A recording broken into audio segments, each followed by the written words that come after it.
Hello, I'm John David Ebert, and welcome to the sixth lecture on understanding contemporary art. And in this class, we will be looking at the oeuvre of Mark Rothko, at least the first half of it. Now, it becomes an interesting fact when we consider that in 1945, two atom bombs were dropped, one on Hiroshima, one on Nagasaki, and that the flash of those atom bombs not only disintegrated the forms of those two cities and flattened them, thereby ending World War II with a finale. But I think that it can hardly be an accident that at precisely the same time in the realm of art, right about 1947 was when, as we have seen, Jackson Pollock was dissolving form into the drip paintings that he discovered out at Fireplace Road in 1947. But also Mark Rothko at about the same time in New York City was discovering with his multiforms in 1946 down to about 1949, he was dissolving all of the iconotypes of his earlier art, which had been based for the most part on pastiches of artists like Picasso and Mata and Miro, began to dissolve. And both artists simultaneously come up with a new art form that shifts us out of modernism and enters into the epoch of contemporary art by wiping the walls of being clean, as it were. And in this case, we can call it the walls of being, or we can call it the modernist hypersphere that we talked about before. But in either event, in either case, basically what is going to happen, what we'll see happen in the works of Rothko here, as we've already seen in Pollock, is that both artists wipe out the iconotypes of the modernist world. And those iconotypes are essentially the Jungian myth forms on the one hand, and on the other, the geometrical forms that have structured a great deal of modernism, into the creation of a single macrosphere, a hypersphere, that everyone who participated in modernism, for the most part, was practicing working out. So they're all sort of on the same page within the same hypersphere. But now with the meltdown and liquefaction of these forms, we can actually chart them by looking at Mark Rothko's work, which I want to get right into. In this first image, we can chart this meltdown. This is 1944. This is Mark Rothko's A Slow Swirl at the Edge of the Sea. And as you can see here in this painting, it is very much derivative of Miro and Mata. These are sort of Jungian archetypal figures, myth forms of the collective unconscious out at the edge of the ocean, which is always the source. The sea is the source for mythic forms and images. And the title of this next image from 1945 is called Archaic Idol, which is, these are classic modernist art forms. Rothko is doing nothing at this point to move art forward. He's simply swimming around recycling the archetypes of Paris, basically, of modernist art. But long about this time, already here with this painting in 1945, which is untitled, and a lot of Rothko's paintings are untitled, we can start to see the liquefaction of these forms. They begin to melt down here. They begin to take on a kind of rubbery, liquid, melting candle quality to them that indicates that they are sort of melting off the walls of being. They're actually sliding down and liquefying off the walls of the macrosphere. And in the multiforms that he comes up with, this one is from 1948, but they all start coming in around 46 and 47. And they're called multiforms. And in these multiforms, we can actually see the modernist macrosphere itself dissolving. It's falling apart and coming to pieces. And what we're going to see is a shift from the world of texts and signifiers to the world of pure self-luminous surfaces. So in order to do that, Rothko first has to wipe the slate clean, which is a phrase that he used. And he's doing that in his artwork here. And this next painting is Untitled, 1948, and we can see the meltdown taking place. And not only are the forms melting down, but they are beginning to sift and organize and shift into rectilinear, into a more ordered universe of rectilinear squares and diagrams, diagrammatic images that confer a kind of order on the prima materia, the sort of chaos of these melting forms. A new cosmos is coming into being from out of the meltdown of modernist art here. This is another Untitled from 1948 where we can start to see that he's bringing order into the chaos of this cosmos now.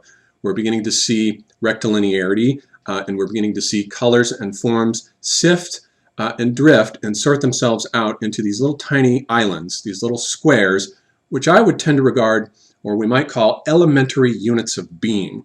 Being now, and Heidegger used the term being simply to designate how a culture understands how anything at all is understood. Anything that is understood presupposes a certain epochal understanding of being that everyone in that epoch agrees upon. For example, the understanding of being in the metaphysical age of perspectival art that we've already looked at from, let's say, the Italian Renaissance artists all the way down to Manet, was a realm of absolute subjects beholding absolute objects. So the understanding of being there was absolute objectivity, pure subjects beholding pure objects. That dissolved into the modernist world, where being began to shift there.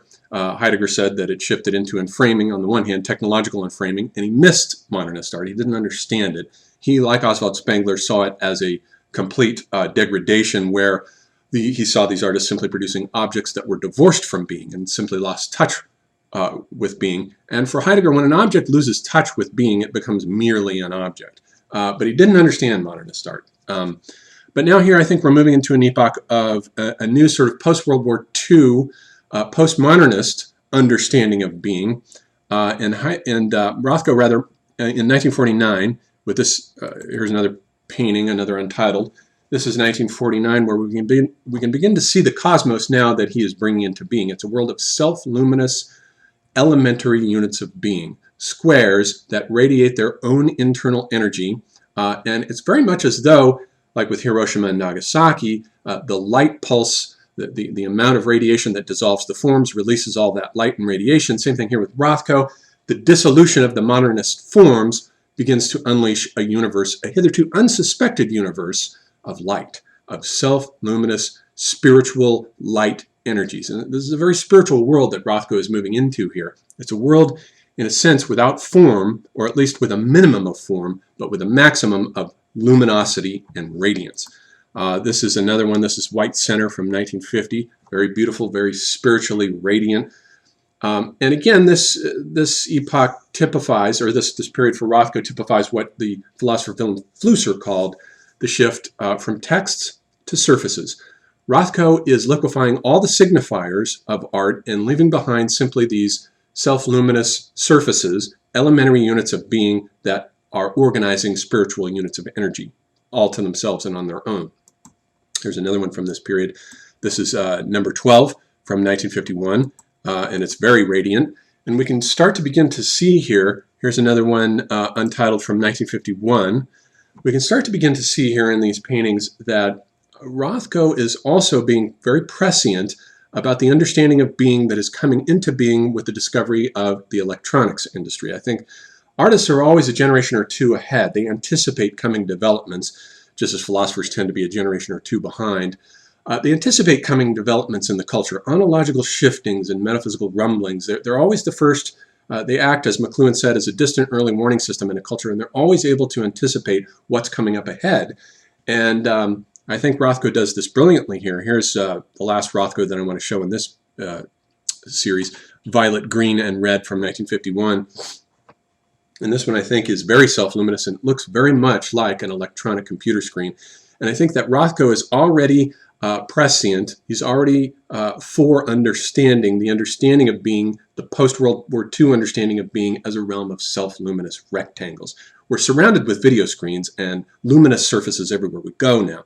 We're so immersed in it that we're like fish in proverbial water who can't tell that they're in water. We're surrounded in it. But for Rothko, this was a strange new world that he was entering into, and I think that these paintings are very prescient of this. What happens with Rothko, I think there's a certain parallel to what happened with the medieval macrosphere when it collapsed and shattered.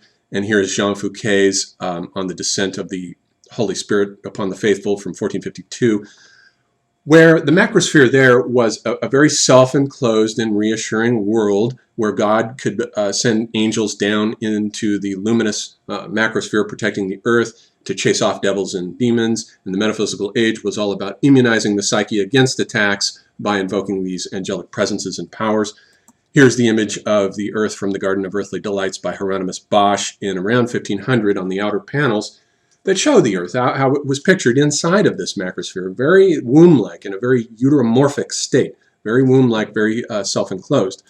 But when that universe shattered with Copernicus and with the discovery of the new Copernican cosmology that displaced the Ptolemaic, infinite space now became the revelation. And here we see, and the Dutch were really the first to paint this new shifting out of the enclosure of this macrosphere into the luminous world of light here, which we see with Van Goyen in 1652, his painting of an estuary. The Dutch really did discover infinite space. I mean, there it is, and it's a realm of light that suddenly expands, a realm of light and space that expands and opens up the very moment that the protective uterine medieval macrosphere collapses.